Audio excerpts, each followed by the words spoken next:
علی رسولہ الکریم وعلی آلہ وصحبہ واہل بیتہ اجمعین ونسلم تسلیما۔ محترم صدر نشینان اعزاز، خواتین و حضرات، عملاً اس تقریب کے لیے جتنا وقت معین تھا وہ ختم ہو چکا ہے۔ جو دو چار جملے مجھے کہنے تھے اس میں سے مزید دو چار کم کر دیے انہوں نے میرے بارے میں بہت مبالغہ آمیز تعارف پیش کرتے ہوئے۔ اب میں جو معروضات ہیں ان کو جتنا مختصر کر سکتا ہوں، جو میرے ذہن میں دو چار باتیں ہیں کہ آج کی بزم نعت کے حوالے سے منعقد ہوئی ہے، اور نعت ایک ایسا فن ہے جس کا شمار ان فنون میں ہوتا ہے جو امت مسلمہ کے ساتھ خاص ہے۔ کئی چیزیں ہیں، خود قرآن مجید کی جمع و تدوین، خطاطی، اس نوعیت کے جو امتیازی فنون ہیں یا امتیازات ہیں امت مسلمہ کے، ان میں سے نعت ایک امتیازی چیز ہے، کیونکہ کسی اور قوم کے پاس ایسی کوئی صنف نہیں ہے۔ اور اس کا تسلسل اتنا ہے کہ جس طرح خانہ کعبہ کے گرد طواف کبھی موقوف نہیں ہوتا، تو سلسلہ درود و سلام بھی کبھی موقوف نہیں ہوتا، اور اسی کی ایک صورت ہے فن نعت۔ تو اس تسلسل میں ہم شروع سے جب دیکھتے ہیں تو اگر ہم حضور اکرم صلی اللہ علیہ وسلم کے عم محترم جناب ابو طالب کے لامیہ قصیدے سے آغاز کریں اور حضرت حسان، حضرت کعب، حضرت عبداللہ بن رواحہ سے ہوتے ہوئے آگے بڑھیں، اور پھر ہم امام بوسیری اور امام سرسری اور ان سے ہوتے ہوئے اگر ہم فارسی میں آ جائیں تو جامی اور قدسی اور سعدی، ان سب لوگوں کے ہاں یہ تسلسل چل رہا ہے، اور بالکل دیے سے دیا جلتا چلا جا رہا ہے تاکہ کہ بر صغیر میں ہی فن آ جاتا ہے۔ اور جیسے کہ میرے محترم دوست ڈاکٹر خواجہ محمد زکریا صاحب نے بہت سے نام گنائے کہ محسن کاکوروی اور اکبر الہ آبادی اور امیر مینائی اور مولانا ظفر علی خان اور الطاف حسین حالی، اور پھر ہمارے حضرت علامہ اقبال، جن کے دیوان میں نعت کے عنوان سے تو کوئی چیز نہیں ہے، لیکن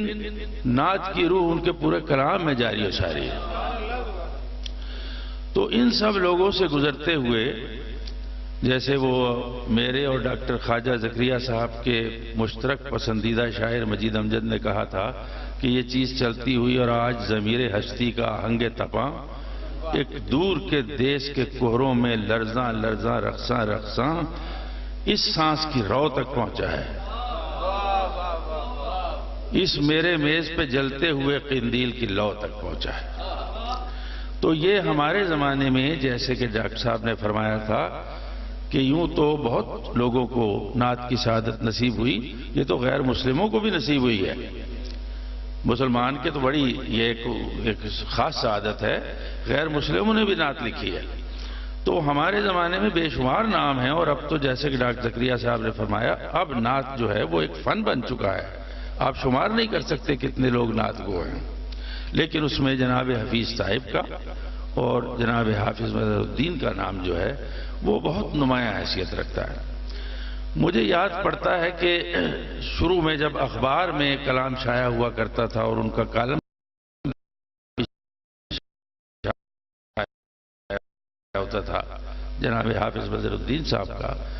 تو اسی زمانے میں وہ نعت میری نظر سے گزری تھی جس کا میں نے اس مطلع ان کے فلیٹ میں درج بھی کیا ہے کہ جب کھلا اسود و احمر کے لیے باب کرم، مجھ کو تفویض ہوئی نعت رسول اکرم۔ تو جب سے میں نے یہ مطلع پڑھا میری طبیعت میں یہ کھب کے رہ گیا، بالکل کبھی میں اس کو فراموش نہیں کر سکا، اور جب بھی میں کبھی مری جاتے ہوئے یا اس طرف جاتے ہوئے حضرت کے مزار کے قریب سے گزرتا تھا یہ مسئلہ مجھے یاد آتا تھا، اور جب بھی ان کا ذکر آتا ہے یہ مسئلہ مجھے یاد آتا ہے۔ اور میں سمجھتا ہوں کہ یوں تو جیسے کہ یہ ارسلان نے بہت بڑا کام کیا کہ ان کی تمام چیزیں جمع کر دی، اس میں ان کی قومی شاعری بھی ہے شمشیر و سنا اور حرب و ضرب کے عنوان سے، اس میں ان کے چاروں نعتیہ مجموعے بھی ہیں، اور غزل کا بھی ان کا کلام جو ابتدا میں انہوں نے لکھی، کیونکہ اکثر ہمارے بڑے نعت نگاروں نے غزل سے آغاز کیا ہے، اور میں سمجھتا ہوں کہ غزل کا وہی حیثیت ہے جیسے قصیدے میں تشبیب کی ہوتی ہے کہ شاعر جو ہے وہ تشبیب سے شروع کرتا ہے اور پھر اپنے اصل موضوع پہ آ جاتا ہے۔ تو یہ ہمارے بڑے نعت نگاروں ہیں جن میں حضرت حفیظ طائب بھی شامل ہیں اور جناب حافظ مظہر الدین بھی، انہوں نے اپنی جو سیکل کیا ہے اپنے کلام کو وہ غزل گوئی میں کیا، اور جتنا سلیقہ اس میں سے کمایا وہ لا کے صرف کر دیا انہوں نے اپنی نعت گوئی میں۔ تو یہ حافظ مظہر الدین صاحب کی اس میں غزلیں بھی ہیں، اس میں ان کی قومی شاعری بھی ہے، اس میں ان کے چاروں نعتیہ دیوان بھی ہیں، اور یہ واقعی اس کو جمع کرنا یہ وہی جانتا ہے جیسے خواجہ صاحب نے فرمایا جس نے کبھی یہ کام کیا ہو کہ آپ ان چیزوں کو تلاش کرنے کے لیے پھر ان کی تبییض کرنے کے لیے، اس میں آخر میں لکھا ہوا ایک جگہ کہ یہ صحیح طور پر نہیں پڑھا جا سکا، تو یہ پڑھنا ہی کسی چیز کو اور اس کو نکالنا یہ سب بہت محنت طلب چیزیں ہوتی ہیں۔ ترتیب و تدوین کا کام جو ہے وہ بھی تصنیف سے کم نہیں ہوتا بلکہ بعض اوقات تصنیف سے بھی زیادہ کٹھن ہوتا ہے۔ تو ارسلان ارسل کو وہ جیسے شیخ ریاض صاحب نے بجا طور پر فرمایا کہ اس بچے میں کچھ چیزیں ایسی ہیں جو آج کل کے نوجوانوں میں نہیں ہوتی، اور ہمیں یقیناً ہمارا یہ فرض بنتا ہے کہ اس کی ان کاوشوں کی داد دیں اور ان کی حوصلہ افزائی کریں، اور جتنی قوت اس کو ملی ہے اس قسم کے کاموں میں صرف کرنے کے لیے ہمارے لیے واقعی یہ باعث مسرت ہونی چاہیے۔ تو یہ انہوں نے ایک بڑا کام کر دکھایا کہ کلیات مظہر، یعنی یہ چیزیں میرا خیال ہے اگر یہ جمع نہ کرتے تو ہمیں ان کی غزل، ان کی قومی جو شاعری ہے، ملی شاعری ہے، اور ان کی نعتیہ شاعری ساری کی ساری یکجا ملنا جو ہے یہ قریب قریب ناممکن تھا۔ تو ہم ان کے ممنون رہیں گے اس معاملے میں۔ حافظ مظہر الدین صاحب کی نعت میں عجیب بات یہ ہے کہ نہایت درجہ سلاست ہے، اور وہ سارا سلیقہ فن جو انہوں نے غزل میں مشق سخن سے حاصل کیا تھا اس کا کمال ہے، اور اس کے ساتھ سب سے بڑی چیز جو اس پہ روح پھونکتی ہے وہ ان کا بے پناہ جذبہ ہے، ایک والہانہ جذبہ ہے جو اس کے اندر ایسے لو دیتا ہے کہ جب وہ شعر آپ سنتے ہیں تو واقعی جیسے ڈاکٹر صاحب نے فرمایا کہ وہ آنسو ان کی آنکھوں سے چلتے چلتے فوراً ہماری پلکوں تک پہنچ جاتے ہیں۔ تو